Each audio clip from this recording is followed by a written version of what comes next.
الحمد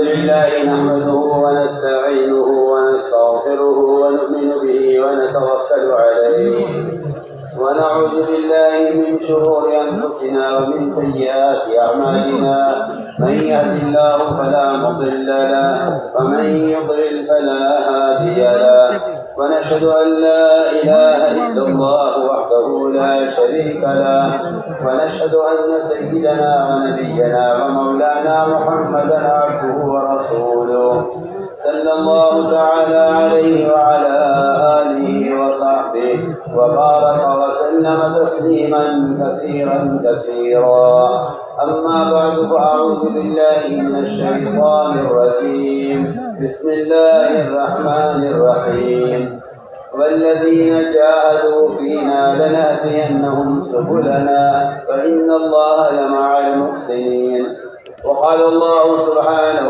وتعالى كنتم خير أمة أخرجت للناس تأمرون بالمعروف وتنهون عن المنكر وتؤمنون بالله وقال الله سبحانه وتعالى إنما يعمر مساجد الله من آمن بالله واليوم الآخر وأقام الصلاة وآتى الزكاة ولم يخش إلا الله فعسى أولئك أن يكونوا من المهتدين وقال عليه الصلاة والسلام من رأى منكم منكرا فليغيره بيده فإن لم يستطع فبلسانه فإن لم يستطع فبقلبه وذلك أضعف الإيمان وقال عليه الصلاة والسلام لغدوة أو روحة في سبيل الله خير من الدنيا وما فيها أو كما قال عليه الصلاة والسلام.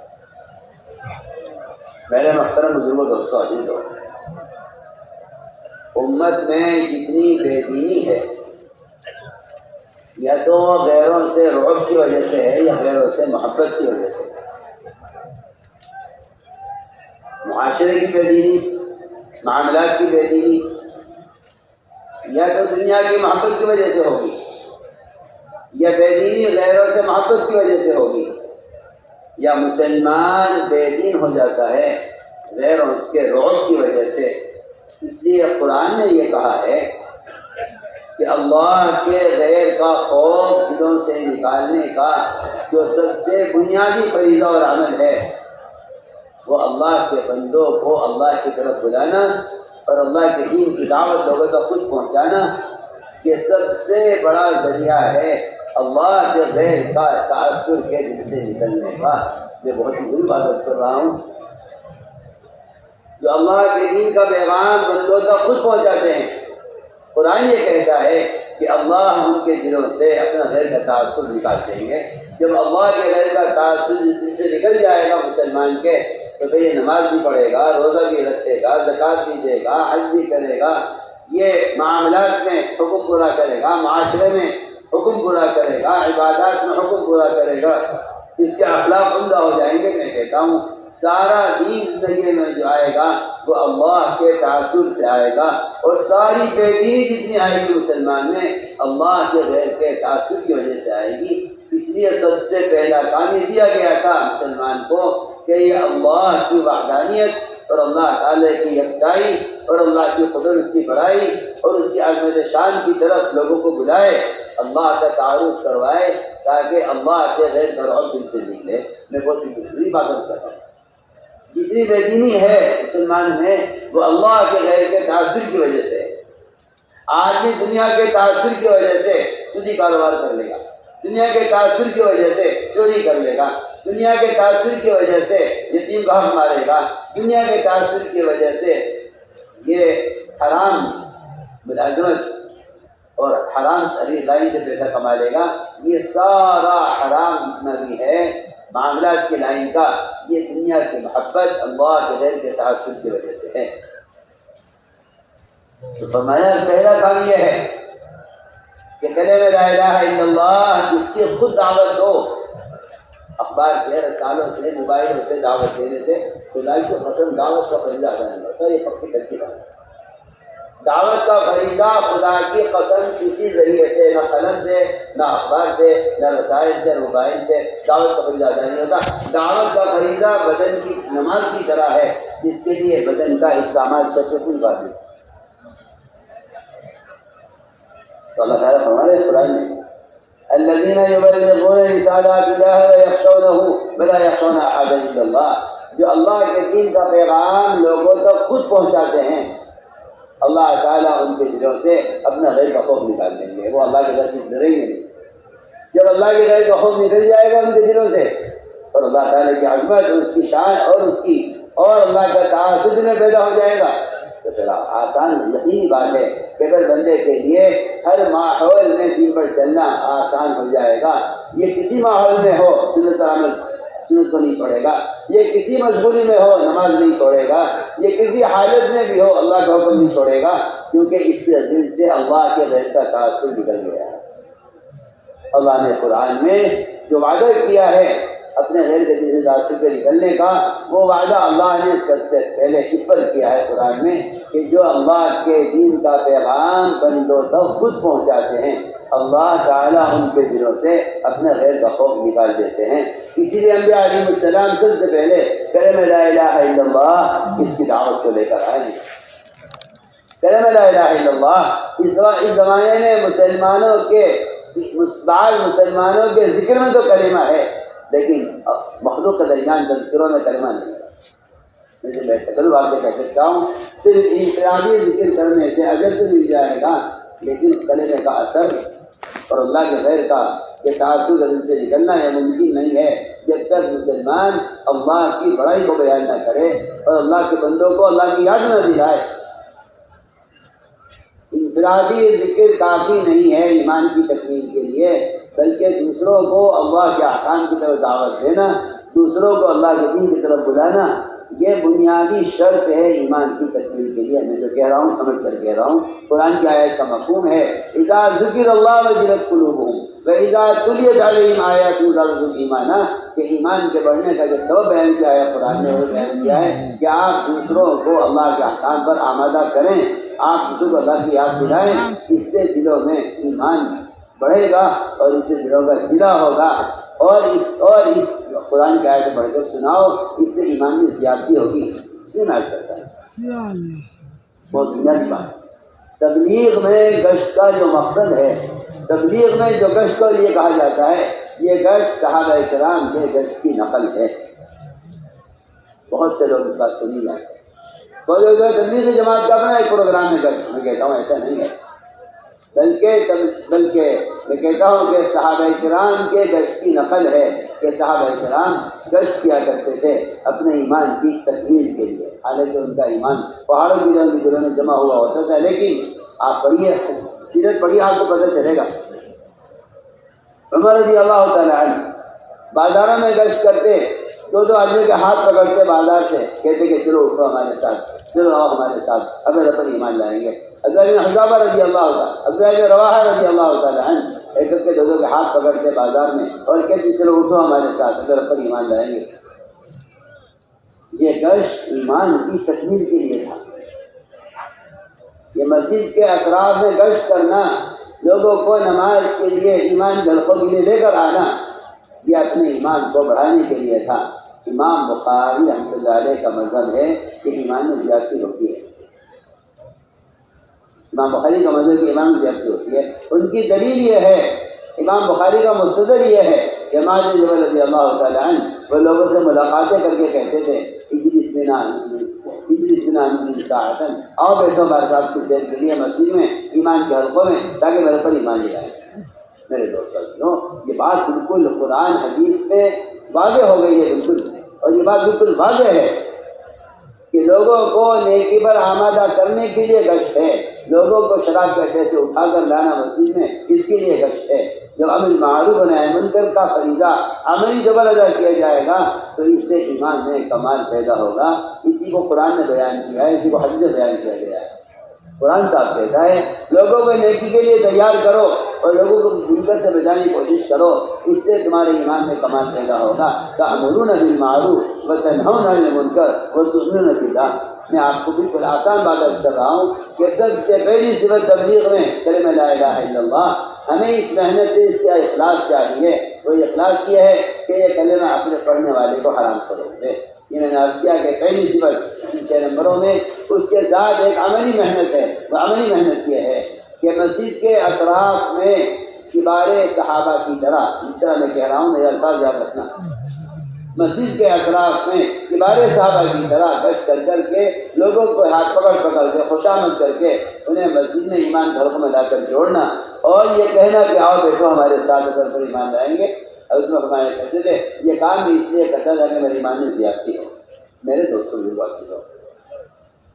اس زمانے میں مسلمانوں کی اکثریت نماز نہیں پڑھتی ہے۔ وجہ یہ ہے کہ نماز کے لیے لوگوں کو لانے کی کوشش ختم ہو گئی ہے۔ اگر پہلے سے پڑھنی ہوگی خود پڑھ لے گا۔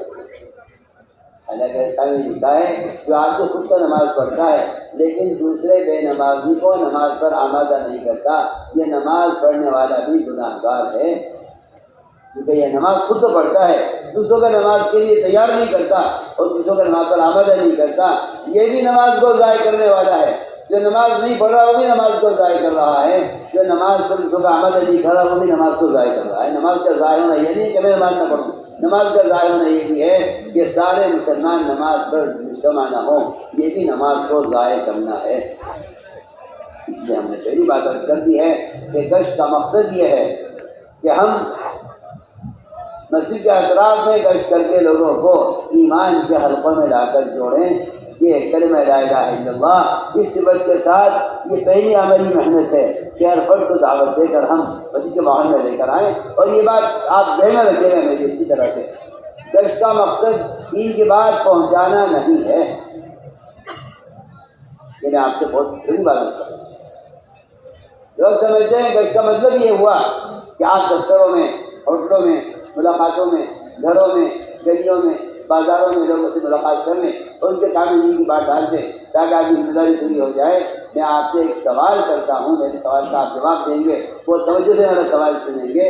اگر کوئی آدمی کسی گڑھے میں گر جائے، کسی کنویں میں گر جائے اور آپ گزرتے گزرتے اس کو نکلنے کی ترغیب دے دیں تو کیا آپ کی ذمہ داری پوری ہو جائے گی اور اس گڑھے میں گرنے والے، کنویں میں گرنے والے کی جان بچ جائے گی؟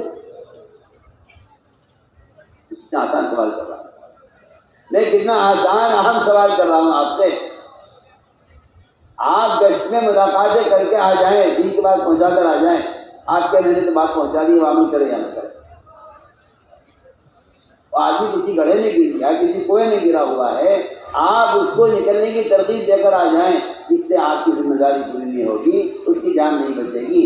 آپ کے لیے ضروری یہ ہے کہ آپ سہارا دے کر اس کو گڑھے سے باہر نکال لیں، اس کی جان بچ سکتی ہے۔ میں یہ کہنا چاہتا ہوں، ابو درداء فرماتے رضی اللہ تعالیٰ عنہ، گناہ کرنے والا گڑھے میں گرنے والے کی طرح ہے، کیا تم اس کو نکالو گے نہیں گڑھے سے؟ آپ ان بات کو نوٹ کر لیجئے، گشت میں ملاقاتیں کر کے دین کی بات پہنچا دینے سے یہ گشت کی ذمہ داری اور یہ دعوت کی ذمہ داری پوری نہیں ہوتی۔ دعوت کا کام یہ ہے کہ آپ ایک آدمی کو گناہ کے ماحول سے اٹھا کر اس کو مسجد کے ماحول میں لے آئیں۔ یہ گشت کا اصل مقصد یہ تھا، کیونکہ آپ سارے اس کو غور کر لیجیے، حضرت معاذ یہ کر رہے، حضرت عمر یہ کر رہے، وہ ابن کعب یہ کر رہے، ابو ہریرہ یہ کر رہے، ابن رواحہ یہ کر رہے، اتنے صحابہ نام ملے ہوں آپ کو جو لوگوں کو بازار سے اٹھا کر مسجد میں لاتے تھے۔ اس لیے میرے دوست یہاں بیٹھ کر جب اللہ کی بڑائی کو سنے گا، جب اللہ کی قدرت کو سنے گا، جب دوزخ اور جہنم کو جنت کو سنے گا تو پھر اس کے دل میں گناہوں سے خوف پیدا ہوگا اور نیک اعمال سے امید پیدا ہوگی۔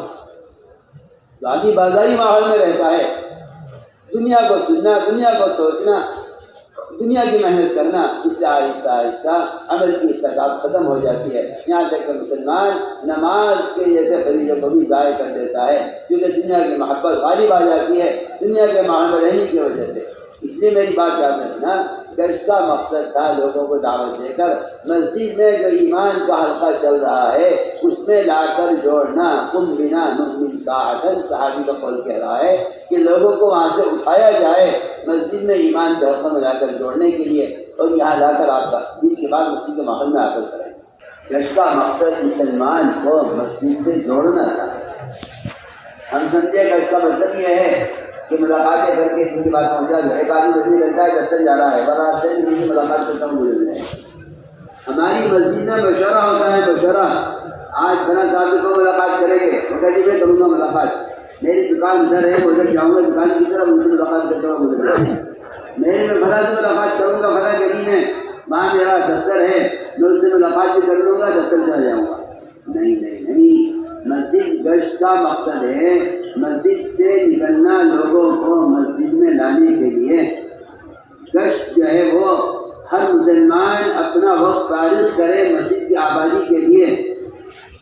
ہر مسلمان اپنا وقت فارغ کرے مسجد کی آبادی کے لیے، یعنی کوشش کرے کہ مسلمانوں سے ملاقات کر کے انہیں مسجد کے اندر لے کر آئے.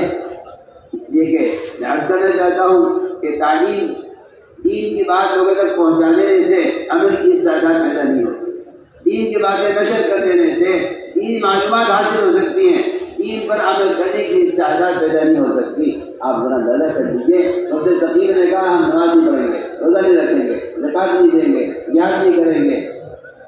آپ نے فرمایا یہ مسجد میں رکھو، ان کا دل مسجد ہی کا عمل سے نرم ہوگا. آپ نے فرمایا حدیث میں مسجد کے ماحول سے اور عمل سے بڑھ کر کوئی اور ذریعہ اور سبب دلوں کو نرم کرنے والا نہیں ہے.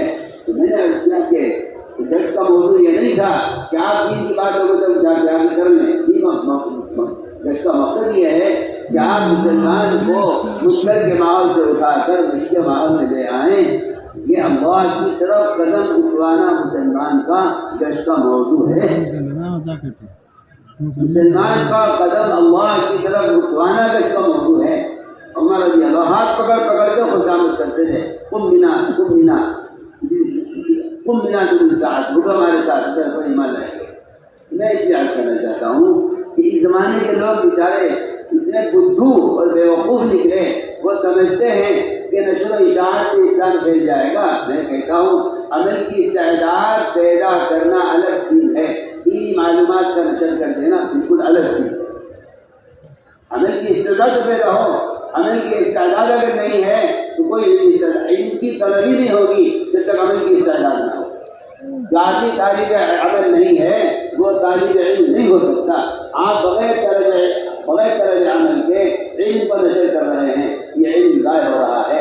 ورنہ حقیقت میں عرض کر رہا ہوں کہ دور صحابہ میں عمل کی استعداد پیدا کرنے، مصنون طریقہ عمل کی استعداد سے پیدا کرنے کا خدا کی قسم صرف مسجد ہے، صرف مسجد ہے، صرف مسجد ہے. اگر کسی ذات کا خیال یہ ہے کہ مسجد کے آزاد کی تربیت ہو سکتی ہے تو ان کا خیال باطل خیال ہے. قرآن کی خلاف ہے، حدیث کی خلاف ہے، سیرت کے خلاف ہے. آپ صلی اللہ علیہ وسلم کے طریقے تربیت کے بھی ان کا خیال بالکل خلاف ہے. میں آپ سے بے تکلف کہہ رہا ہوں. قرآن یہ کہتا ہے ہدایت یافتہ سے وہ لوگ ہوں گے جن کا تعلق مسجد سے ہے. آپ فرما رہے ہیں کہ دل نرم ہوں گے صرف ہمارے مسجد سے. میں نے عرض کیا نا، ایک آدمی کو زنا کا تقاضا پیدا ہوا، ہمارے مسجد میں رکھو. ایک آدمی نے چوری کی، ہمارے مسجد میں رکھو. ایک آدمی نے فراز سے انکار کیا، ہمارے مسجد میں رکھو. سمامہ نے حق سے انکار کیا، ہمارے 3 دن مسجد میں رکھو. 3 دن میں سمامہ کا دل نرم ہو گیا اور انہوں نے خود آپ کی بات کو قبول کر لیا. تو میں عرض کرتا ہوں کہ زمانے کے بدلنے سے جس طرح نماز کا طریقہ نہیں بدلے گا، میری آپ سے درخواست ہے خدا کے لیے زمانے کے بدلنے کے اعتبار سے آپ دعوت کے طریقے کو نہ بدلیے اور آپ صلی اللہ علیہ وسلم کے طریقے تعلیم و تربیت کے طریقوں کو نہ بدلیے. نماز کا طریقہ نہیں بدل سکتا زمانہ بدلنے سے. تو آپ بتائیے تو پھر دعوت اللہ کا جو طریقہ آپ صلی اللہ علیہ وسلم کا ہے، کیا وہ زمانے کے بدلنے سے اس کو تبدیلی آ سکتی ہے؟ ہم کر سکتے ہیں. حضور اکرم صلی اللہ علیہ وسلم عمل کی استعداد پیدا کرنے کے لیے مسجد میں لوگوں کو رکھا کرتے تھے. میں آپ سے کہتا ہوں اور بات کو نوٹ کیجیے، آپ اللہ کے راستے میں نکلنے کی بڑی غرض ہے یہ کہ ہمیں مسجد کو کچھ عرصہ رہنے کا وقت ملے. مسجد میں رہنا بالذات مقصود ہے. آپ سوچیے اعتکاف کی سنت میں اعتکاف کی سنت. آج کل لوگ سمجھتے ہیں بوڑھے لوگ جو ساری ضروریات و خواہشات سے فارغ ہو چکے ہوں وہ بڑے بڑے لوگ اعتکاف کریں۔ اعتکاف کا مطلب ہے کچھ عرصہ مسجد کے ہی ماحول میں اپنے آپ کو محفوظ کرنا اور اپنے آپ کو جما کر بٹھانا، یہ اعتکاف کا مقصد تھا۔ کیوں؟ تاکہ اس سے اللہ کا تعلق بڑھے، عمل کی استعداد پیدا ہو۔ آپ صلی اللہ علیہ وسلم نے قید کیا ہے ایسے لوگوں کو مسجد میں جو فرائض سے انکار کیا کرتے ہیں، قید کیا ان کو تاکہ مسجد سے باہر۔ چور کو جیل میں نہیں باندھا گیا، چور کو مسجد سند باندھا گیا ہے تاکہ یہ چور مسجد میں رہے۔ کیونکہ باندھنا سزا نہیں ہے، مسجد میں رکھنا تربیت ہے۔ آپ اسے زیادہ کریں تو میں آپ کرنا چاہتا ہوں، آپ خدا کے لیے اس بات کو ذہن میں رکھ لیجیے کہ گشت تبلیغ میں گشت کا موضوع ملاقاتیں کر کے دین کی بات پہنچانا نہیں ہے۔ تبلیغ میں گشت کا موضوع ایک مسلمان کو گناہ کے گڑھے سے نکال کر اس عمل کے ماحول میں لانا، یہ گشت کا موضوع ہے۔ ہمارے گشت کا موضوع ہے مسلمان کو شیاطین کے پروں سے، اس کی صحبت سے نکال کر، بازاری اور فوج اور زندگی کے ماحول سے نکال کر مسلمان کو فرشتوں کے پروں میں اور فرشتوں کی صحبت سے داخل کرنا، یہ گشت کا اصل موضوع ہے۔ اس لیے ہم نے کیا کہ سب سے بنیادی کام یہ تھا تو نماز، ایمان اور نماز اور علم، اتنی باتیں مجھے رکھ سکتے ہیں۔ ان تین فرائض کے لیے گئے۔ اب برا نہ مانی میری بات کا، بعض اچھے پڑھے لکھے علماء بھی ہیں ہوتے ہیں، وہ سوال کرتے ہیں گشت کو ضروری ہے۔ میں ایک سوال کرتا ہوں آپ سے، اگر گشت کے مقاصد پر غور کر لیا جائے، اگر گشت کے مقاصد پر غور کر لیا جائے تو میں کہتا ہوں کہ یہ اشکال رفع ہو جائے گا۔ اگر گشت کے مقاصد پر غور کر لیا جائے، صحابہ کے معمول میں اس گشت کے تین مقاصد ملتے ہیں: ایمان، علم اور نماز۔ بلال کا گشت نماز کے لیے، گھر گھر جا کر نماز کے لیے۔ اس زمانے میں جب کہ منافقین بھی جماعت میں نماز نہیں چھوڑتے تھے، تہجد نہیں چھوڑتے تھے منافقین۔ علم کے لیے گشت، انہیں علم کا حلقہ سے جوڑنا ہے، اور نماز کے لیے گشت، اور میں نے کر دیا کہ ایمان کے لیے گشت۔ یہ بات آپ ذہن میں رکھیے کہ گشت دین کے بعد لوگوں تک پہنچانے کے لیے ہمارے ایسا کا مضمون ہے۔ کان میں بات ڈالنا کوئی تبلیغ نہیں، بات ڈھونڈنے گی وہ تو مسجد کے ماحول میں ہی ذکر اترے گی۔ آپ غور کیجیے، رضی اللہ تعالیٰ کانوں میں ریٹ ڈھونڈتے ہوئے تھے، میرے آس پاس سننا نہیں چاہتا، کہتے میں نے قدم رکھا مسجد میں، میرے دل نے جیسے کہیں کی بات سننی چاہیے۔ بتائیے اسی مسجد کا اثر ہے کہ جو آپ کی بات سننے سے کان بند کیے ہوئے ہے، وہ صرف مسجد میں قدم رکھ کر کہتا ہے کہ میرے دل نے جیسے کہا کہ تمہاری آدمی ایک کی بات سن کیا کہتے ہیں، کہتے ہیں میں نے آپ کی بات سنی، مجھے آپ کی بات اتنی پسند آئی کہ میں اس بات کو 80 خاندانوں کو منوا کر لے کر آیا ہوں۔ آپ سن ایک آدمی کا مسجد آ کر بات سنتا ہے تو اس کی بات میں اتنی قوت ہوتی ہے کہ وہ محنت کر کے 80 خاندانوں کو لے کر پہنچے آپ کی خدمت میں کہ میری قوم ہے، اس میں محنت کر کے میں لے کر آیا۔ یہ مسجد میں آ کر بات سننے والے کا کام نہیں ہے کہ وہ 80 خاندانوں کو سامنے لے کر آئے۔ مجھے تعجب لوگوں پر ہوتا ہے کہ یہ سوال کرتے ہیں کہ کیا مسجد میں آنا ضروری ہے؟ میں حیران ہوں کہ یہ سوال کرنا ہی نبی کے طریقۂ تربیت کے خلاف ہے۔ یہ سوال اٹھانا ہی کہتا ہوں میں کہ یہ قرآن کی آیات کے بھی خلاف ہے اور یہ آپ کے طریقۂ تربیت کے بھی خلاف ہے۔ آج آپ توجہ دیں میری بات کی طرف، اللہ نے کافر اور مومن کے درمیان جو فرق کیا ہے، مسجد کی آبادی کا فرق کیا، مسجد کی آبادی کا فرق ہے کافر مومن کے درمیان۔ آپ سمجھتے تبلیغ جماعت کا کام ہے، ہم کہتے ہیں سارے کافروں کے بارے میں اللہ نے فرمایا کہ مسجد کو آباد کرنے والے نہیں، سارے ایمان والوں کو نے فرمایا کہ یہ سب مسجد کو آباد کرنے والے۔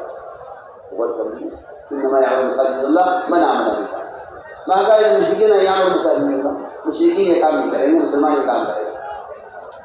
آپ کا یہ کہنا ہے تبلیغ جماعت کا کام ہے، میں تو تبلیغ جماعت سے منسلک نہیں ہوں، اور قرآن یہ کہہ رہا ہے سارے ایمان والوں کا کام ہے مسجد کو آباد کرنا۔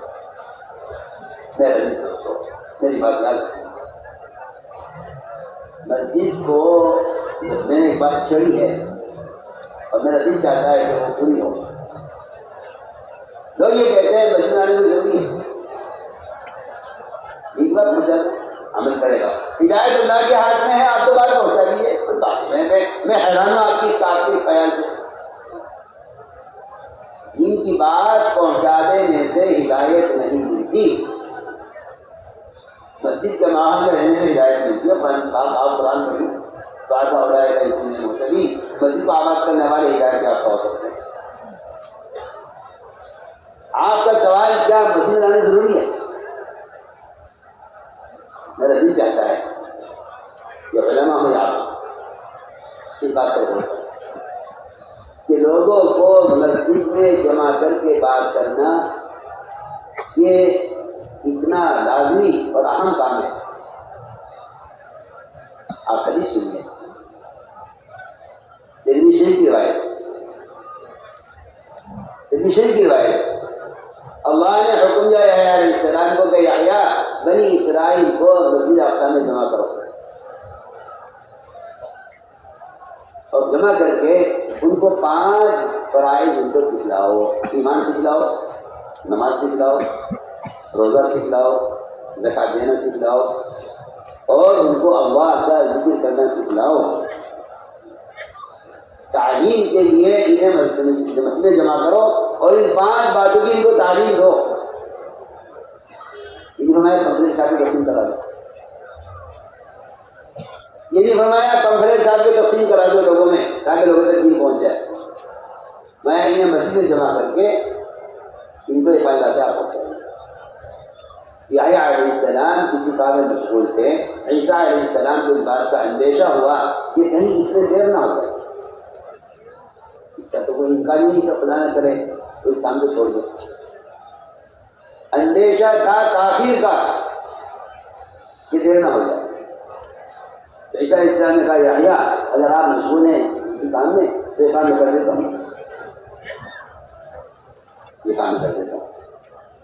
عیسیٰ علیہ السلام نے جواب کیا عیسیٰ اگر یہ کام تم نے کیا میں نے کیا تو اللہ مجھے ذمہ دھسائیں گے, اللہ مجھے عذاب دیں گے.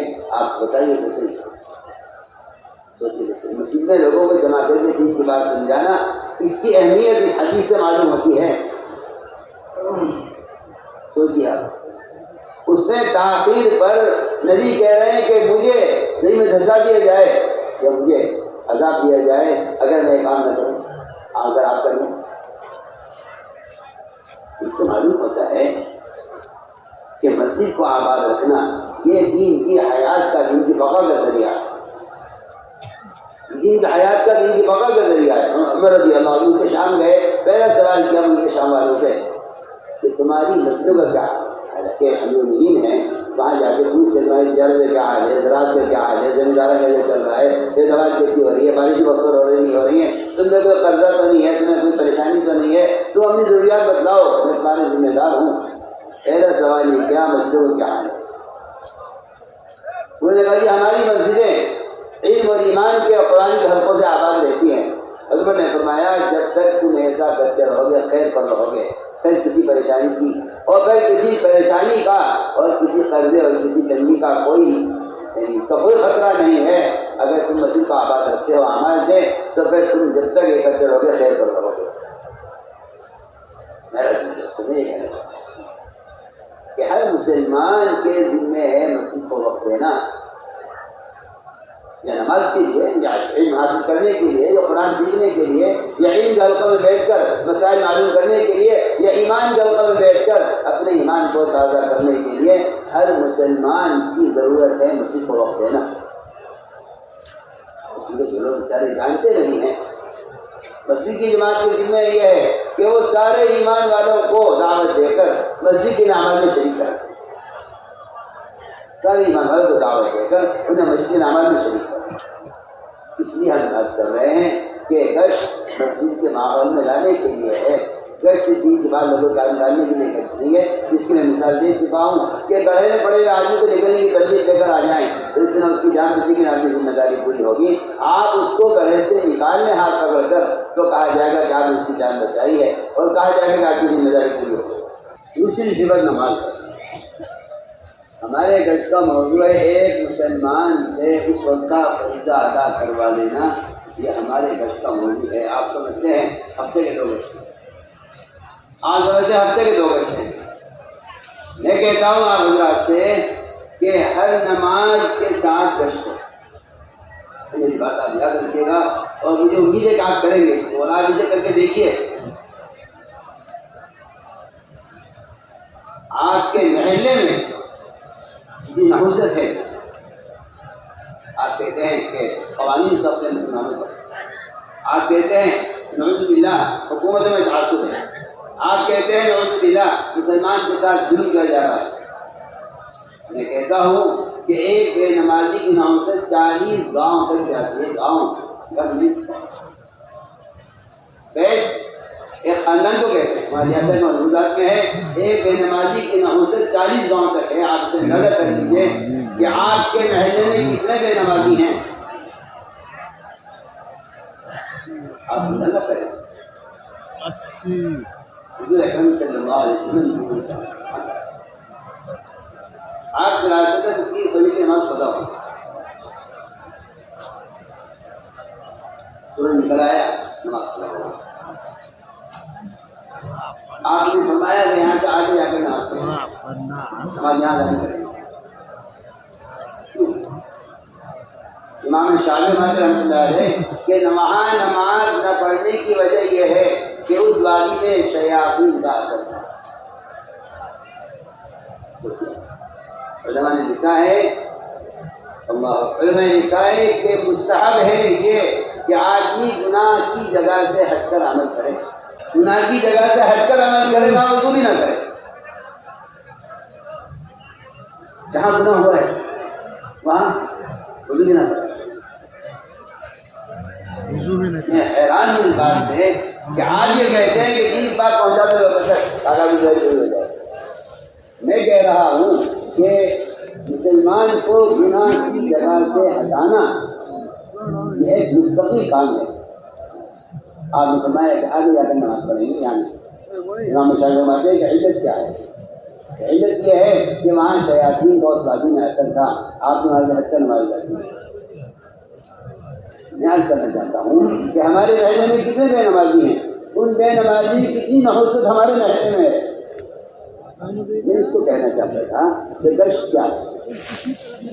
جب آپ اس نماز کے لیے جا رہے ہیں، آپ اپنی دکان سے نماز سے 2 منٹ پہلے، کم سے کم آدھا گھنٹہ پہلے آپ اٹھ جائیے اپنی دکان سے، اور آپ مسجد جاتے ہوئے راستے میں مسلمانوں کو ہاتھ پکڑ پکڑ کے پیار محبت سے سمجھا کر اپنے ساتھ سب کو نماز کی دیتے ہیں۔ میں نماز نہیں کروں گا، آپ بول دیجیے آپ کی دکان کے ایجنٹ، آپ کی دکان کے ملازم وہ بازار میں پھرتے رہتے ہیں، آپ کے گاہکوں کو پکڑ پکڑ کر تیار کر کر کے آپ کی دکان میں لاتے ہیں، آپ ان کو پیسہ دیتے ہیں، وہ اس سے یہ کوشش کرتے ہیں۔ میں حرم میں جا رہا تھا نماز پڑھنے کے لیے لرم میں، تو نماز کی جا رہا تھا تو 5-6 آدمی ایک دم نماز آنے لگے، 5-7 باقی نماز میں 5-6 آدمی ایک دم آگے مجھے بھیج دیا، وہ دکان ہے، آپ یہاں سامان لے لو، یہ کپڑے کی دکان ہے کپڑے لے لو، یہاں الیکٹرانک کی دکان ہے نماز کی لیے کہ نہیں کسی کا بھی آپ رہیں گے نماز کو مسجد تو ہمارے ٹائم ہے، تو ہمارے ٹائم ہے۔ میں حیران ہو گیا، میں نے کہا مسلمان کا کام یہ تھا ان دنوں میں کہ یہ بازار سے اٹھا کر ابو ہریرہ مسجد میں لایا کرتے تھے لوگوں کو، اور کہاں حالت یہ ہے کہ جو آدمی مسجد جا رہا ہے بازار کے لوگ اسے پکڑ پکڑ کے دکان میں لے جا رہے ہیں، آج صاحب دکان میں چلے آگا دکان میں چلیے۔ میں حیران ہو گیا، میرے بات تو یہ ہے کہ کیونکہ یہ دوسروں کو نماز کے لیے تیار نہیں کرتے، اس لیے نماز پڑھنے والوں کی نماز میں خود رکاوٹ کرتے ہیں۔ آپ کا آتا نہیں ہم کیا بعضوں نمازوں میں آپ نماز کے مسجد جا رہے ہیں، گھر سے جا رہے ہیں، دکان سے جا رہے ہیں، آپ کے ذمہ لازم ہے، آپ کے ذمہ فرض ہے، کہتا ہوں فرض ہے، آپ کے ذمہ فرض ہے۔ یہاں بازار میں کسی کو نماز پڑھتے ہوئے دیکھ رہے ہیں، آپ کے ذمہ فرض ہے کہ آپ اسے نماز کے لیے تیار کریں، ساتھ لے کر جائیں، یہ آپ کے ذمہ فرض ہے۔ اگر آپ گناہگار ہوں گے، وہ گناہگار نماز چھوڑنے کی وجہ سے، آپ گناہگار اس نماز کی تیار کرنے کی وجہ سے۔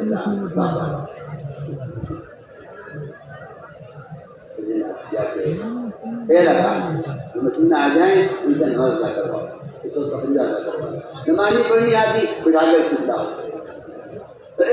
ظاہر بتلاؤ، اس کے اوپر نہ پا کے پاک کپڑا اس کو دے دو، اس سے نماز ادا کرواؤ۔ دوسری ہماری غرض اللہ تعالیٰ سے نکلنے کی اپنی نمازوں میں کمال پیدا کرنا۔ عمر رضی اللہ تعالیٰ عنہ صحابہ کو یہ کہہ کر مدینے سے نکالا کرتے تھے اس لیے دہیج راؤ تاکہ ہماری نمازوں میں کمال پیدا ہو جائے، حالانکہ اس نماز کی کیا کمی ہوگی، مگر کچھ وقت کے لیے آدمی اسباب کی دنیا سے نکلے تاکہ یکسوئی کے ساتھ لمبی لمبی نمازیں پڑھنے کی مشق ہو۔ بعض مرتبہ دنیاوی تقاضے کی وجہ سے رفتہ رفتہ نوافل کا شوق ختم ہو جاتا ہے۔ ہمارے اللہ کے راستے میں نکلنے کی بڑی غرض یہ ہے وہ اسباب کی مشغولی جو نماز کو ضائع کرا دیتی ہے، یہ نماز کو جلدی کرا دیتی ہے۔ ہمیں اللہ کے راستے میں نکل کر اسباب سے اپنے آپ کو فارغ کر لینا ہے کچھ وقت کے لیے، دکان سے، تجارت سے، ملازمت سے، کارخانے سے، زمینداری سے، تاکہ 4 دن اللہ کے راستے میں نکل کر لمبے لمبے رکوع، لمبے لمبے سجدے، لمبے لمبے نمازیں پڑھنے کا یہ عادت بنے، عادت بنے، شوق نہیں عادت بنے، کیونکہ بدن عادت چھوڑ چکا ہے نمازوں کی۔ اس نے بیان کیا کہ اللہ کے راستے میں نکلنے کی بڑی غرض یہ ہے ہماری نمازوں میں کمال کرے، اس لیے اپنی نمازوں پر 3 اعتبار سے مشتمل ہے۔ سب سے پہلی بات یہ ہے کہ نماز کے ظاہر کو درست کرو۔ اگر نماز کا ظاہر درست نہیں ہے تو اس نماز میں کوئی اخلاص نہیں، اس نماز میں کوئی خشوع نہیں ہوگا، یہ نماز اس قابل نہیں ہوگی کہ آپ کو منکر سے بچا سکے۔ دوسری میں چھوٹی نماز پر کہ اس سے اللہ کا دھیان ہر وقت لانے کی کوشش کرو۔ اور تیسری بات یہ ہے اس بات کی مشق کی جائے کہ نماز سے ہی مسائل کو حل کرنے کا مزاج بن جائے۔ جب کوئی حاجت پیش آئے تو پہلا خیال نماز کی طرف جائے۔ اگر یہ طبیعت بن جائے تو میں سمجھتا ہوں کہ اللہ رب العزت ایسے لوگوں کے اسباب کی طرف بڑھنے سے پہلے ہی مسائل کو حل کروا دیں گے۔ یہ بے یقینی بات ہے۔ جو اعمال کو مقدم کرتا ہے سبب پر، اللہ اس کے لیے وعدے کو مقدم کرتے ہیں اس کے سبب پر۔ جو اعمال کو مقدم کرتا ہے سبب پر، اللہ حاجت کو پورا کرنے کو مقدم کرتے ہیں اس کے سبب پر، اور جو اسباب کو مقدم کرتا ہے عمل پر، اللہ اس کو اس کے اسباب میں پھنسا کر رکھ دیتے ہیں اور اس کی انسان کو بننے نہیں دیتے، کیونکہ نماز ضائع کرنے والے کی بد دعا سب سے پہلے دکان کو لگتی ہے۔ آدمی جس سبب کو کی وجہ سے نماز کو ضائع کر رہا ہوتا ہے سب سے پہلے نماز کے بدلوں اور سبب کو لگتی ہے۔ لوگ کہتے ہیں ہماری دکان پر شہر ہے، ہماری دکان پر بہت زیادہ کا رکھا ہے، کیا ہے حکومت کمانے نہیں دیتی، یہ بات نہیں ہے۔ آپ نے نماز کے لیے آپ نے نماز کو ضائع کیا ہے دکان کے لیے، اب نماز کی بددعا پہلے دکان کو لگے گی۔ ہاں جی بیٹا ہے، گاہک نہیں ہے، گاہک ہے ادھار بار رہ جاتے ہیں، مقروض ہو رہا ہے۔ یہ سارے حالات اس لیے ہیں کہ سب سے پہلے نماز کی بددعا اس سبب کو لگتی ہے جس سبب سے آدمی نماز کو ضائع کرتا ہے۔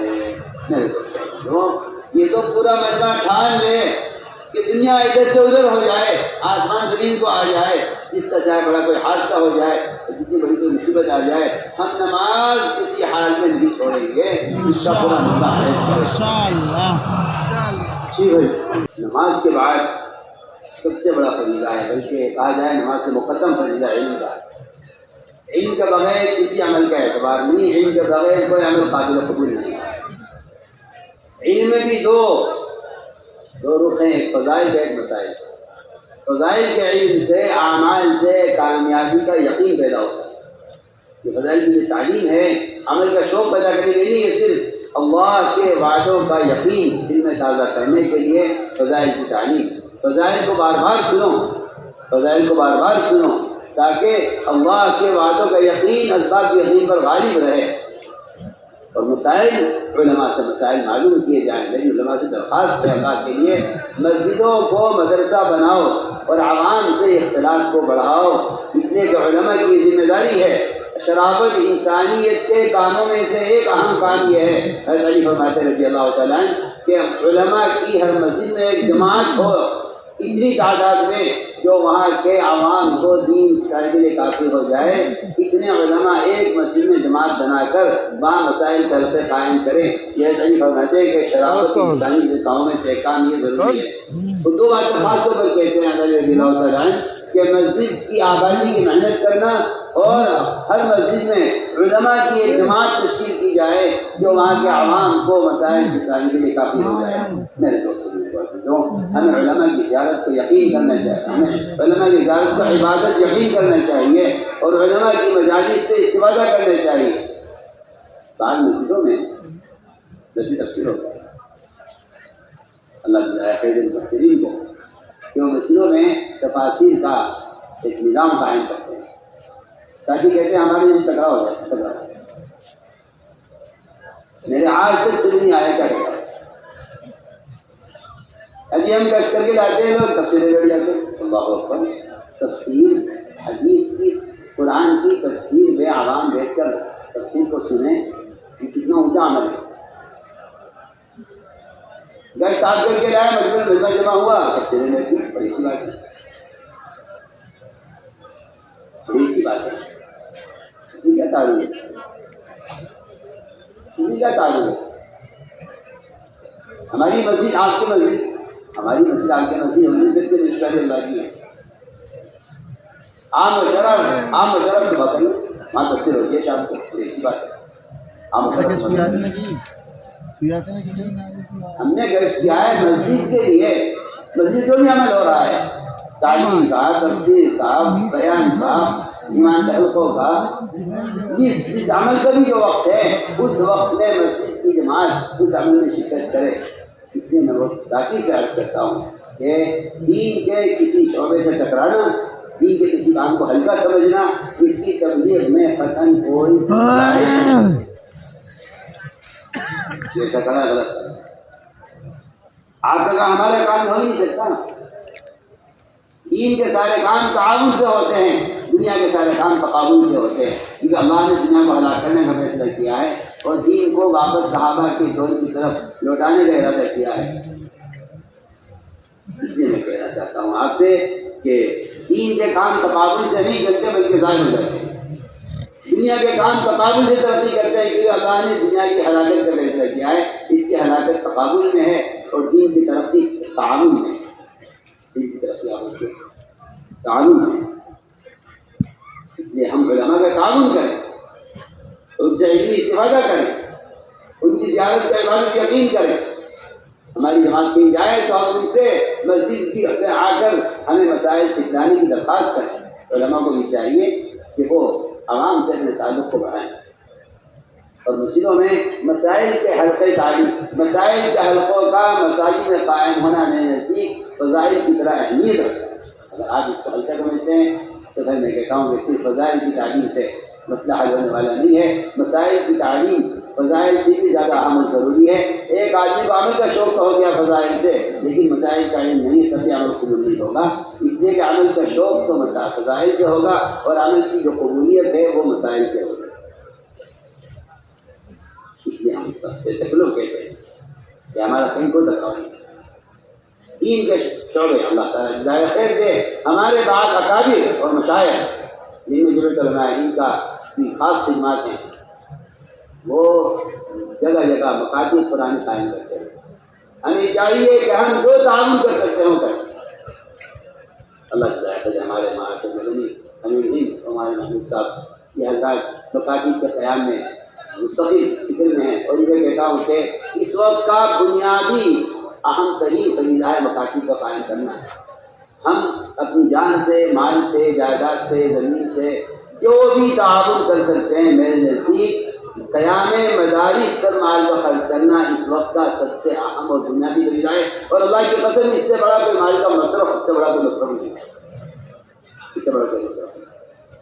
قیام مدارس مسلمانوں کے اسلام کی حفاظت کے قلعے قائم کرنا ہے، اسلام کی حفاظت کے قلعے قائم کرنا ہے مدارس، وہ تاکید سے مکاتب اور مدارس علماء کے بننے کی جگہ ہے، مکاتب علماء کے حصہ مال کی۔ میں کہتا ہوں کہ یہ مکاتب یہ تو آپ کے محلے کی کلینک کی طرح ہیں، اگر یہ ڈاکٹر نہیں ہے کلینک پر اور آپ کا کلینک نہیں ہے تو آپ کا مریض کون سے بڑے اسپتال میں جائے گا۔ میں کہتا ہوں کہ وہ اس کو اپنے محلے میں کلینک چاہیے، سر کے درد کی گولی چاہیے، بخاری گولی چاہیے، چھوٹی چوٹ پیٹ میں چوٹ لگے اس کی دوا چاہیے، صبح سے لے کے شام تک بھیڑ لگے رہتی ہے کلینک پر مریضوں کی، میرا دل چاہتا ہے اس طرح مسجدوں میں بھیڑ لگی رہے، علماء سے غسل کے فرائض وضو کے طریقہ معلوم، علماء کو چاہیے کہ وہ مسجدوں میں عملی وضو کر کے دکھلائیں، مسجد کے یہ نہیں کہ کتاب صاحب بھی آج کتاب پڑھ لیجیے، اس میں دیکھ لیجیے مسائل نماز کا طریقہ وضو کا طریقہ کیا ہے۔ تو کہتا ہوں آپ سے نبی کا طریقہ تعلیم عملی ہے، صلو کما رأیتمونی اصلی، جس طرح مجھے نماز پڑھتے ہوئے دیکھ رہے ہوں ممبر پہ آگے نماز پڑھتے دکھلائیے، صرف صحابہ کو صحیح نماز کا طریقہ عملی بتانے کے لیے، نماز لکھوائی نہیں ہے، نماز پڑھ کر بتائیے، میری درخواست ہے علماء سے کہ بچوں کو وقت دیں، عوام سے اختلاط کریں اور صلو کما رأیتمونی اصلی پر خود عمل کریں، اور مسجدوں میں علماء اکرام صحابہ اکرام یہ مسجد میں 20 منٹ پہلے 15 منٹ پہلے پہنچ جائیں، اگر بشر اس کی مشہوری ہے ان کے جو ہے مختلف درس و تدریس اور تعلیم کا ان پر ذمہ داری ہے، مگر یہ وقت سے پہلے پہنچے اور مسجد میں جمع ہونے والے عوام کو وضو خانے میں وضو کر کے دکھلا دی سنت کے مطابق میں سمجھتا ہوں کہ اس سے زیادہ آسان اور اس سے زیادہ آسان اور عام طریقہ اس سے بڑھ کر کوئی نہیں ہو سکتا کہ وہاں نماز کا وہاں وضو کا طریقہ بڑھتا ہے۔ علی رضی اللہ تعالیٰ نے گئے عراق والے نے کہا ہمیں مصنوعی طریقہ بتائیے وضو کا، کوئی بیان نہیں فرمایا، ہمارے لوٹے میں پانی لاؤ، اونچی دیوار پر بیٹھے اور سب کو وضو کر کے دکھلایا، عراق کے بچے کو عورت کو مرد کو بوڑھے جوان کو سب کو وضو کرنا آ گیا، کسی پوچھا جاتا ہے وضو کا طریقہ کیا ہے، لاؤ لوٹا لاؤ میں وضو کر کے دکھلا دوں، کیونکہ میں نے کوئی بیان تو سنا نہیں کہ میں وضو کے اختلافات بیان کروں، میں نے تو ہر طریق کو مصنوع وضو کرتے ہوئے دیکھا ہے، آئیے میں آپ کو بس بتاتا ہوں کہ وضو کس طرح تو میری یہ درخواست ہے، اور عوام اس کو تو چاہیے کہ علم کے محتاج بن کر علماء سے اپنا تعلق قائم رکھیں، اس طرح ہمیں مسائل کی مشق کرنی ہے، اس کو سیکھنا ہے۔ علم اور ذکر کا خلاصہ ہمارے ایسا فرماتے تھے اللہ کی اطاعت، اس کی عبادت اس کے دھیان کے ساتھ ہو جائے، یہ علم اور ذکر کا خلاصہ ہے۔ میرے دوست اور عزیزوں، علم تو ظلمت ہی ظلمت ہے اگر اللہ کا ذکر نہ ہو، علم ظلمت ہی ظلمت ہے اللہ کا ذکر نہ ہو۔ جو لوگ علم کے باوجود گمراہ ہو جاتے ہیں وہ لوگ ہیں جو اللہ کے ذکر کا اہتمام نہیں کرتے، اس لیے کہ علم کا جاننا تو راستے کا جاننا ہے، لیکن اس کے لیے روشنی اگر نہ ہو تو آج روشنی کے بغیر جانے ہوئے راستے پر نہیں چل سکتا ہے، قدم بھی اگر روشنی نہ ہو۔ ذکر سے نور چاہیے، اور ذکر سے جو نور آتا ہے، جو نور ہمیں علم کا راستہ دکھلاتا ہے۔ علم ایک راستہ ہے مگر اس راستے کے لیے روشنی چاہیے، اس کا تعلق ذکر سے ہے، اس لیے اللہ کے ذکر کے بغیر دل مردہ ہے، اگرچہ آپ کو دینی معلومات کتنی بھی ہو لیکن آپ کا دل مردہ ہے، اس لیے کہ دل علم سے زندہ نہیں ہوتا، دل تو ذکر سے اللہ کے ذکر سے روشن اور زندہ رہتا ہے۔ اس لیے میں تاکید سے عرض کر رہا ہوں کہ جو دل اللہ کا ذکر نہیں کرتا اس دل کو مردہ اور ویران کہا گیا ہے۔ اس لیے میرے دوستوں عزیزوں، علم کے ساتھ ساتھ ذکر کا اہتمام کریں۔ ذکر میں شرائط ہیں، ان شرائط کا لوگ اہتمام نہیں کرتے، کہتے ہیں جائز ہے مگر وضو ذکر کرنا بھی جائز ہے، ذکر کرنا بھی جائز ہے، مسئلہ جواز کا نہیں ہے، مسئلہ تو اللہ کے دھیان کا اور علم کے کمال کا ہے، جس کے لیے شرط یہ ہے کہ ذکر باوجود کیا جائے، تنہائی میں کیا جائے، اللہ کا دھیان جمانے کی کوشش کی جائے۔ والی ایسا فرماتے ہیں اللہ کے دھیان کے بغیر ذکر کرنا بدعت ہے، چھپا ہوا ہر کا مطلب لکھا ہوا ہے، اللہ کے دھیان کے بغیر ذکر کرنا بدعت ہے اور ایسی بے ادبی ہے کہ اس سے دلوں میں غفلت سستی پیدا ہوتی ہے۔ جب ذکر کریں باوجود کریں، تنہائی میں کریں، اس طرح ایک دن اس طرح کریں کہ سبحان اللہ الحمدللہ لا الہ الا اللہ اللہ اکبر ولا حول ولا قوت الا باللہ العلی العظیم، ایک دن رسول کے استغفار کی، آپ صلی اللہ علیہ وسلم کے احسانات کو یقین کرتے ہوئے درود شریف کی کثرت کی جائے، اپنے گناہوں پر ندامت کے ساتھ استغفار کا اہتمام کیا جائے۔ استغفار کے بڑے فضائل ہیں، بڑے فوائد ہیں، اور سب سے افضل ذکر قرآن کی تلاوت ہے۔ یہ میری آپ سب سے درخواست ہے اللہ کے لیے، قرآن ہرگز موبائل میں نہ پڑھا جائے، موبائل و قرآن کا رکھنا قرآن کی بے حرمتی ہے، توہین ہے، قرآن کا استغفار ہے، قرآن کے ساتھ تلاوت ہے۔ حضرت ثانی فرماتے ہیں قرآن کا ریڈیو پر سنت قرآن کا تلاوت ہے، اسے کھیل بنانا ہے، اور سننے والے کو روکنا واجب ہے اور سننا ناجائز ہے۔ اس میں گانے کی آواز کو قرآن کی آواز یہ کیسے ہو سکتا ہے؟ آپ اسے اندازہ کر لیجیے، ہر موبائل جو گندی تصویروں سے چیزوں سے بھرا ہوا ہے، اس سے قرآن کی گنجائش کہاں ہو سکتی ہے؟ میں بہت تاکید سے آپ سے عرض کر رہا ہوں، یہ ایک نیا قرآن کی بے حرمتی کا ایک نیا معمول شروع ہوا ہے، ایک نیا فتنہ پیدا ہوا ہے۔ میری آپ سے درخواست ہے، کسی قیمت پر قرآن موبائل میں پڑھنے کی ہمارے یہاں گنجائش ہے۔ آدھے اسکرین پر سورہ فاتحہ، آدھے اسکرین پر ننگی تصویریں سامنے دکھائی دیتی موبائل پہ۔ اگر میں کوئی ساری باتیں نہیں کرتا ہوں، ایک سامنے مجھے دکھنا ہے موبائل پہ، دیکھ لیجیے یہ آدھے اسکرین پر سورہ فاتحہ لکھی ہوئی ہے، آدھے اسکرین پر موبائل پہ ننگی لڑکی کی تصویر آ رہی ہے، اور کہتے ہیں اس کو کوئی حرج نہیں ہے، پڑھنے میں کوئی حرج نہیں ہے۔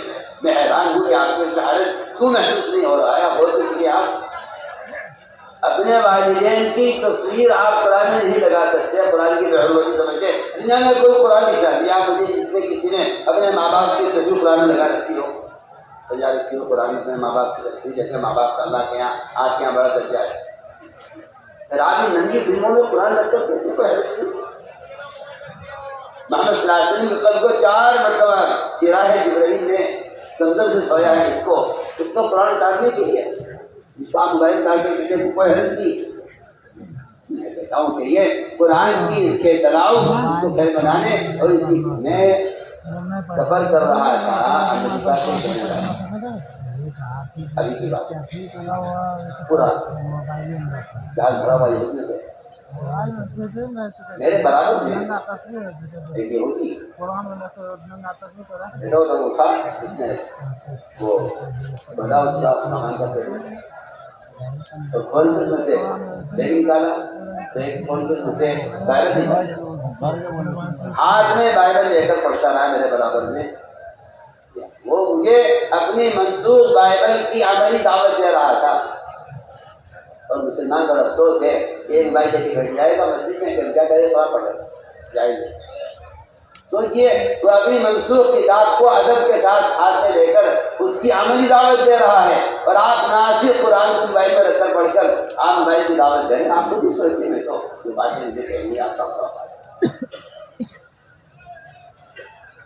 آپ کسی معلوم سمجھنا معلوم کرنے سے پہلے اپنی زندگی آپ کو دل کر کے آپ کا دل کیا فتویٰ دیتا ہے اپنی زندگی سے، اسی میں فلم، اسی میں علم، اسی میں قرآن، اسی میں بیان۔ آپ کے گھر میں پیشاب کا برتن ہو، آپ پانی پی سکتے ہیں اس میں؟ کیا بات ہے؟ استعمال ہے آپ کا، یہ استعمال کریں، استعمال کریں تو اس کی کیا بات ہے؟ میں حیران ہوں آپ کی رائے پر۔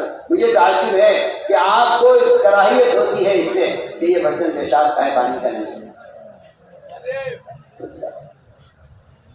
ہر چیز مقصد کے لیے ہوتی ہے۔ آپ تشہد میں یہ انگلی اٹھا لیں، یہ والی اٹھا لیں، انگوٹھا اٹھا لیں، کہیں گے تشہد کسی سے ہو۔ آپ استنجے میں دائیں ہاتھ استعمال کریں نہیں کر سکتے، ہاتھ استنجے کے لیے نہیں ہے۔ بائیں ہاتھ سے کھانا کھائیں کریں گے، ہاتھ استعمال کے لیے نہیں ہے۔ اللہ نے عبادات کو، ضروریات کو انسان کے بدن کے اعضاء میں تقسیم کیا ہوا ہے، اور آپ ایک چیز کے اندر قرآن بھی، اسی میں اوریان بھی، اسی میں فلم بھی، اسی میں کیا ہے، یہ تو ایک برتن ہے، ہم چاہیے سمجھ کے چاہیے سمجھ کریں۔ میں آپ کے اشتہار سے میں حیران ہوں، اس لیے میں وہ تاکید کر رہا ہوں۔ جماعت میں جو ساتھی جا رہے ہیں، قرآن ہر ایک کے پاس ہو، الگ اپنا اپنا، تو یہ بھی شیطان کا دھوکہ ہے کہ قرآن ساتھ رکھیں گے بہتری ہوگی۔ قادسیہ کی جنگ میں صاحب نے قرآن رکھا ہوگا، بتائیے قرآن اللہ نے مدد کی جنگ میں، کفار کے مقابلے میں ہے، قتال میں، اس کے لیے اندازہ ہے کفار قرآن کو لے جا کے بہتری کریں، اس سے بھی لے جائے گا۔ آپ کو کوئی یہ کہتا ہے کہ قرآن ساتھ رکھیں گے بہتری ہوگی، ہوا ہے سبھی؟ آپ کے ہاتھ میں قرآن ہے، ہر دیکھنے والے کے لیے آپ کے ہاتھ میں قرآن کا ہونا اس کے لیے عملی دعوت ہے۔ دیکھنے والے خوش ہو گے، دیکھنے والوں کو خوشی ہو جائے گی، تلاوت کریں گے۔ آپ کے لیے جی میں جو کر رہا ہوں میرا اللہ جانتا ہے، میں کیا کر رہا ہوں، دیکھنے والے کسی کام نہیں کر رہا ہے۔ کیوں آپ شراب کی بوتل میں آپ زمزم پیجیے، آپ کو لوگ شرابی کہیں گے، دیکھنے والے کہیں گے، آپ کچھ ضرورت نہیں۔ میں تو آپ کو مثالیں آسان مثال دے سکتا ہوں۔ آپ شراب کی بوتل میں زمزم پیجیے، لوگ آپ کو شرابی کہیں گے، حکم نہیں اس کا کہ کوئی ایسا کام مت کرو جس سے تم گناہ سے نقصان کیے جاؤ۔ اگر آپ لوگ شرابی کہیں تو آپ کو ناراض نہیں ہونا چاہیے، کیونکہ آپ نے لوگوں کے سامنے شراب کی بوتل میں زمزم پیا، ناقص کر رہے۔ ہر چیز کا ایک استعمال ہے، اس کا مقصد ہے۔ موبائل ٹھیک ہے دنیا کی ضرورت کے لیے، کاروبار کے لیے، بزنس کے لیے، تو کام کو استعمال کریں. آپ اللہ نے سہولت دی. اس کا دین سے، دعوت سے، علم سے، قرآن سے، تلاوت سے کیا تعلق ہے؟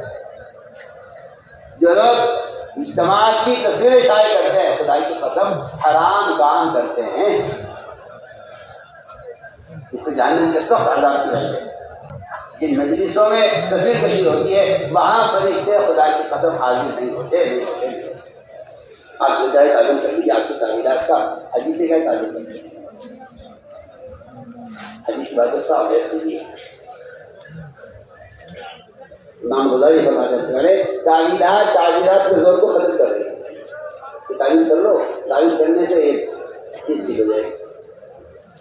کر رہا ہوں کہ موبائل جماعت میں لے کر ابھی نہ جایا جائے. خدا نہ کرے اگر آ گیا ہے تو آپ اس لایانی کو، اس حرام والے کو، جس کو ہمارے پاس علماء نے تو بجائے موبائل کے میزائل کا ہے، یہ میزائل ہے جو تباہی میزائل لا سکتا ہے، اسے آج تباہی ہو یہ موبائل لا رہا ہے. اس کو آپ سمجھتے ہیں کہ یہ دین کے ٹھہرانے کا بڑا اچھا راستہ مل گیا ہے، منافع ہے. غلط ہے. ہمیں چاہیے علم علماء کی صحبت سے اور علم مدارس کے ماحول سے حاصل کریں. اس لیے جماعت میں تو اس کی گنجائش جانے کی نہیں. خدا نہ کرے اگر انسان کیا تو بند کرتے سمجھ لیجیے یہ سب سے بڑی لایانی ہے جو نہ اللہ کا ذکر اس میں دھیان رہے گا، نہ کوئی روحانیت رہے گی، نہ فرشتوں کا نزول رہے گا، کچھ نہیں ہوگا. آپ ایک تماشا کر کے چلے جائیں گے وقت گزار کر. اس سے بتا دیں اس لیے میں نے تو تاکید سے کہا ہے کہ ہمارے یہاں قرآن کو صرف قرآن میں دیکھ کر پڑھا جائے اور رات کو سونے پہلے سورہ نور، سورہ واقعہ، سورہ یاسین روزانہ کم سے کم جناب بھائی سے کہا اس سورے کے بڑے فضائل میں اس کا اہتمام کیا جائے. قرآن سیکھنے کے حلقے قائم کیے جائیں. اگر آپ کی جماعت میں ایک قاری ہے صرف تو آپ ایک حلقہ لگائیے پوری جماعت کا اور وہ قاری ایک ایک کو ایک آیت کا سبق دے. اگلے دن 24 گھنٹے تک اس آیت کو دہراتے رہیں آپس میں، اگلے دن اگلی آیت کا سبق دے. سبقاً حفاظ کو چاہیے جماعت میں نکلنے والوں کو اتنا قرآن سکھلا دے جس سے کم نماز فرض ادا ہو جائے. اتنا قرآن سیکھنا ہر مسلمان کے ذمہ فرض عین ہے. نہیں سیکھے گا تو گناہ گار ہوگا، کیونکہ اس کے بغیر نماز نہیں ہوگی اور نماز کے بغیر اسلام نہیں ہوگا. اس طرح ہمیں قرآن کے حلقے قائم کرنے اس بات کا خیال رہے کہ اگر 2 حافظ ہیں، 2 قاری ہیں ہماری جماعت میں صحیح قرآن پڑھنے والے تو 2 حلقے لگائیں. 3 قاری ہیں 3 حلقے لگائیں. اور اگر ایک ہی قاری ہے پوری جماعت میں تو ان کو ایک حلقہ لگانا چاہیے اور باری باری ایک آیت کا ایک سورت کا سبق سب کو دیں اور ایک آیت سب سے کثیر قرآن کے حلقے ہیں. یہ تلاوت قرآن کے حلقے نہیں ہے، قرآن کو صحیح کرنے کا حلقہ ہے. اس سے صحیح تلفظ کی مشق کرائی جائے، صحیح لفظ کے ادا کرنے کی مشق کرائی جائے قرآن کے حلقوں میں. اس طرح ہمیں انشاءاللہ اس طرح قرآن کے حلقے قائم کرنے ہیں. اگر ہم ذکر و تلاوت سے اور عبادت و تعلق سے اپنے اللہ کے درمیان کے تعلق کو اچھا بنا لیں تو اس کا نتیجہ یہ نکلے گا کہ ہمارے مخلوق کے درمیان کے تعلقات اچھے ہوتے ہیں. وہ تو مخلوق کے درمیان کے فسادات جب ہوتے ہیں کہ بندہ اللہ سے اپنا تعلق بگاڑ لیتا ہے تو پھر اس سے مخلوق کے درمیان کے حالات بگڑ جاتے ہیں. من اصلح ما بینہ وبین اللہ اصلح اللہ ما بینہ وبین خلقہ، کہ جو آدمی اپنے اللہ کے درمیان کے معاملات درست کر لے اللہ اس سے دل کھولی. تو قرآن نے صاف کہا ہے کہ آپس کی محبتیں صرف ایمان اعمال صالحہ پر حاصل ہو سکتی ہیں. بے غرض محبت کو خود کہا ہے قرآن نے ان الذین آمنوا وعملوا الصالحات سيرحمهم الله، کہ بے غرض محبتیں پیدا ہو جائیں گی اگر مسلمان ایمان اعمال صالحہ پر آ جائے. اس لیے میرے دوستو اس کی مشق کی ضرورت ہے. اخلاق کی مشق خدمت سے ہوتی ہے، اخلاق کی مشق خدمت سے ہوتی ہے. اللہ کے راستے میں نکل کر جو خدمت کی مشق ہے، ہم تو بڑے آدمی ہیں اپنے گھر میں پانی اپنے ہاتھ سے نہیں پیتے، ملازم پلاتا ہے. آپ اس کا اندازہ کیجیے جو آدمی اللہ کے راستے میں نکل کر ایک ایسا آدمی خدمت کر جس کو جانتا بھی نہیں ہے کہ مشورہ ہوگا کہ پانی آپ پلائیں گے، پھر سامان آپ بتائیں گے، کھانا آپ پکائیں گے. جہاں خدمت کی مشق ہوتی ہے اس سے آدمی کے اندر کا کبر ٹوٹتا ہے اور تواضع پیدا ہوتی ہے. آپ سوچیے ہماری کیا حیثیت ہے. محمد صلی اللہ علیہ وسلم صحابہ کے ساتھ جماعت میں نکلے ہوئے آپ نے مشورہ ہوا کہ کون کھانا پکائے گا، کون آگ جلائے گا، کون گوشت بنائے گا؟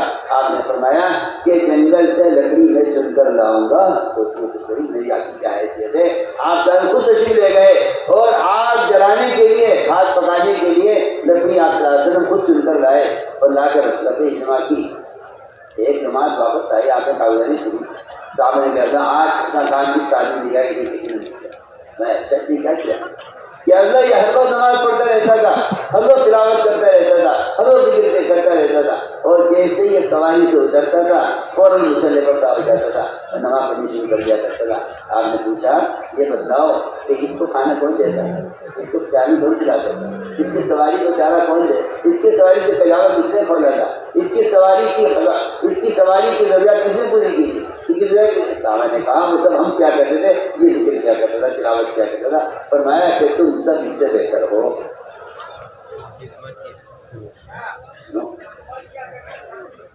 سلمان فارسی رضی اللہ تعالیٰ عنہ میں پیسے جمع ہو گئے تھے، یہ ارادہ کیا کہ خادم رکھنے ضرورت کی نوکر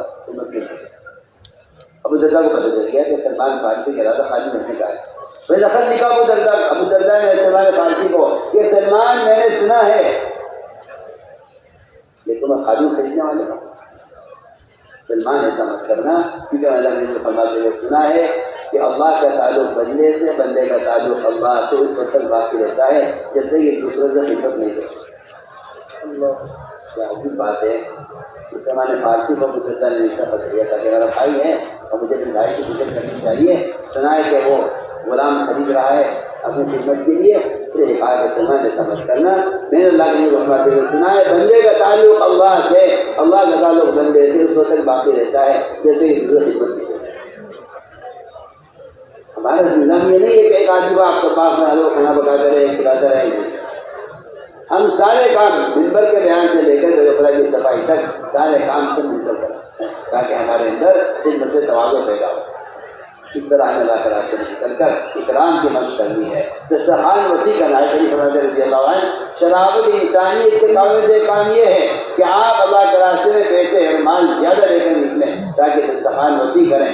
آپ جا رہے ہیں اللہ کے راستے میں، آپ مہمان نہیں ہیں، آپ میزبان ہیں، آپ داعی ہیں، آپ میزبان ہیں، وہاں کے لوگ آپ کے مہمان ہیں۔ آپ مہمان نہیں ہیں، آپ میزبان ہیں، آپ داعی ہیں، وہاں کے لوگ آپ کے مہمان ہیں۔ جہاں جاؤ وہاں دسترخوان حضری کو لفظ کر رہا ہوں، مطلب جہاں جاؤ وہاں دسترخوان وسیع کرو، وہاں کے لوگوں کا احترام کرو، کیونکہ کھانے کھلا کر دعوت دینا آپ کا دین کی سنت ہے۔ اور یہ بات اغنیا اور یہ بات مالدار لوگ سن لیں میری کہ دعوت کی رضا کے بغیر کام مال خرچ کرنا خلاف سنت ہے۔ یہ بات افغانستان میں لوگ خیر کے کاموں میں اور لوگوں کے اکرام میں مال خرچ کرنا دعوت رضا کے بغیر خلاف سنت ہے۔ یہ ثابت نہیں ہے کہ آپ راستے کسی اکرام کے بعد دعوت میں دیا نام ہمارے زمانے کے مالدار سمجھتے ہیں کہ مال خرچ کر رہا ہوں میری طرف سے کافی ہے۔ نکل دے رہا تھا کسی والوں میں ایک آدمی مسجد بناتے نماز نہ پڑھے تو کیا مسجد بنانے کا ثواب نماز پڑھنے کا سے بچا لے گا؟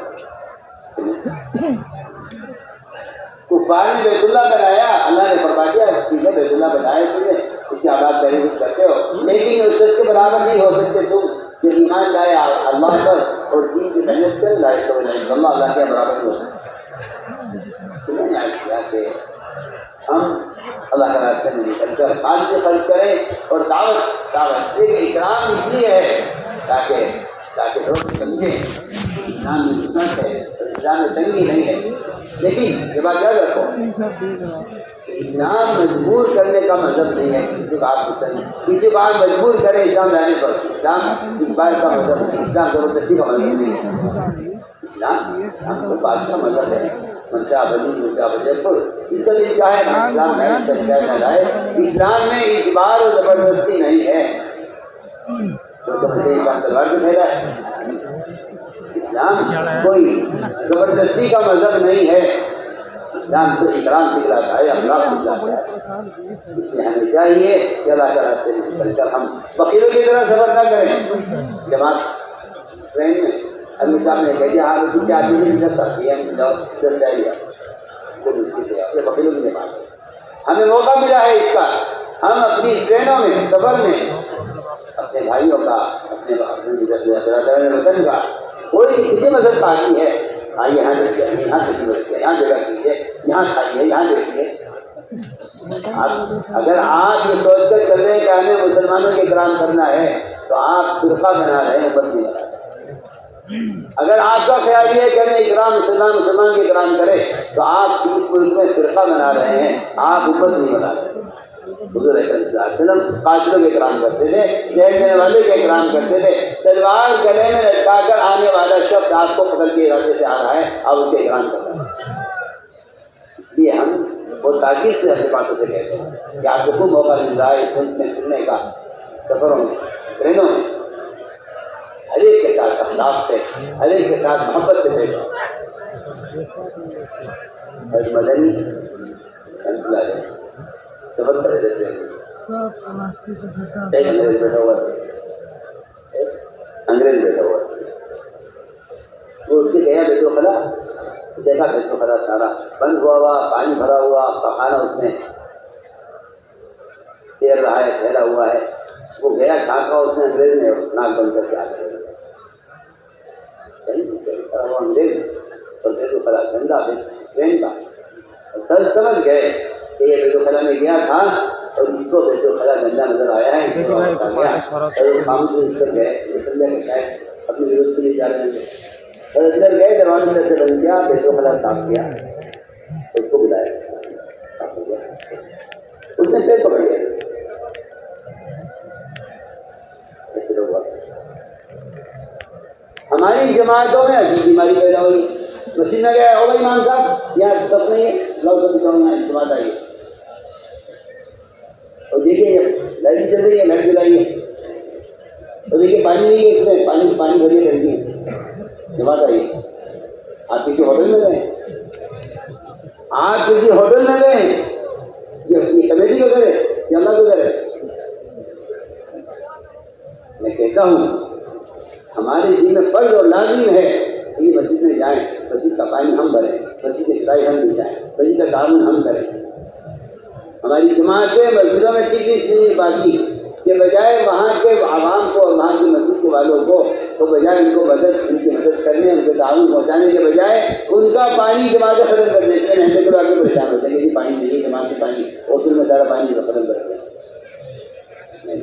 ہمیں چاہیے کہ ہم اس کو اللہ کا گھر سمجھیں اور ہم اس کا تعاون کریں اسی میں حل کر رہا ہوں کہ اللہ تعالیٰ سے نکل کر ہمیں خود خدمت میں اپنی ذات سے خود خرچ کرو اور زبان وسیع کرو اور بتاؤ کہ اسلام دہشت گردی کا مطلب نہیں ہے اسلام اخلاق کا اکرام کا اور اسلام یہ سکھلاتا ہے کہ آپ اپنے کھانے کم کر کے کسی فقیر کی آپ ضرورت پوری کریں اسلام اسی تعلیم دیتا ہے یہ سارے کام اللہ کو راضی کرنے کے لیے کرنے ہیں اخلاص اگر اخلاص نہیں ہے تو شرک ہے صحابی نے سوال کیا ہے کہ ایمان کسے کہتے ہیں آپ ہمارے ایمان اخلاص سے کہتے ہیں صحابی کا سوال ایمان کسے کہتے ہیں جواب ملا کہ ایمان اخلاص کو کہتے ہیں کیونکہ ریا شرک کو کہتے ہیں ریا شرک ہے ایمان اخلاص اخلاص کیا ہے اللہ تعالیٰ اخلاص کے امتحان لیتے ہیں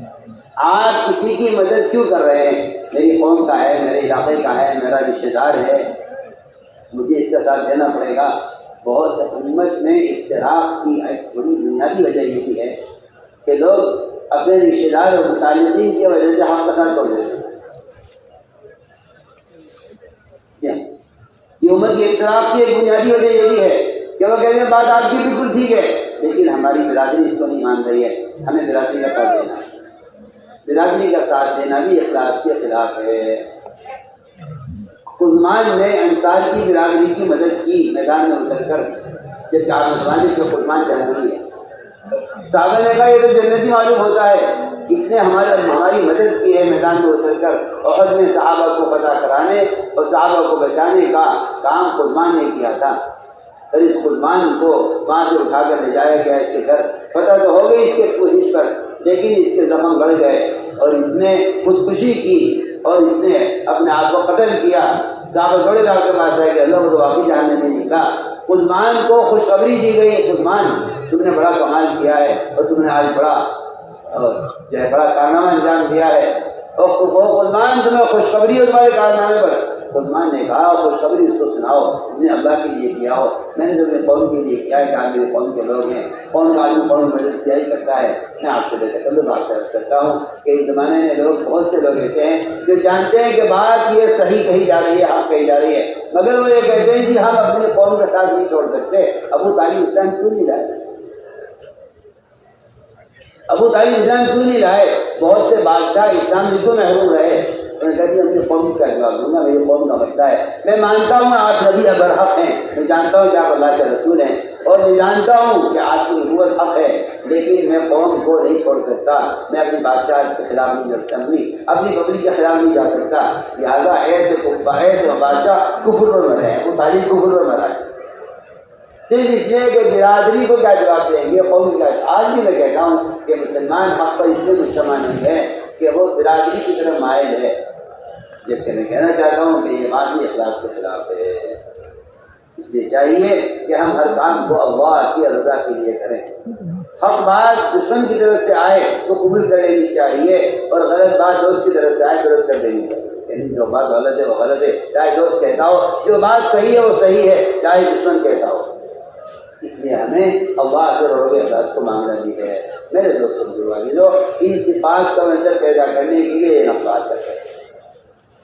اس میں سب سے اہم بات یہ ہے کہ لائنی باتیں اللہ کو بہت بچانا ہے. لائنی باتیں عمل کا نور ختم کر دیتی ہیں، اور لائنی باتیں وہ وقت کو ضائع کرا دیتی ہیں. اس سے اپنے آپ کو بہت بچانا ہے. ہمارا وقت 3 دوروں میں گزرے گا، یہ دعوت میں یا عبادت میں، یہ تعلیم اور تعلیم. یہ دعوت دے رہے ہیں کسی کو، یا مسائل سیکھ رہے ہیں، قرآن سیکھ رہے ہیں، یا عبادت سے مشغول ہیں. ان 3 کاموں میں بہت گزرے. حضرت فرمائے رضی اللہ تعالیٰ اگر دنیا میں ان کی یہ 3 کام نہ ہوتے، ایک اللہ کے راستے میں پھرنا دعوت اللہ کے لیے، دوسرے ان کے حکم میں جم کر بیٹھنا، تیسرے اللہ تعالیٰ میں سجدے کرنا، اگر یہ 3 کام نہ ہوتے، دعوت تعلیم اور عبادت، تو عمر دنیا میں رہنا پسند نہ کرتا. اس لیے ہم اللہ کی کوشش کریں کہ ہمارا وقت اسی میں سے مشغول رہیں، ہم وقت کی حفاظت کریں. اس طرح ہمیں اجتماعی اقتصاد کرنا ہے.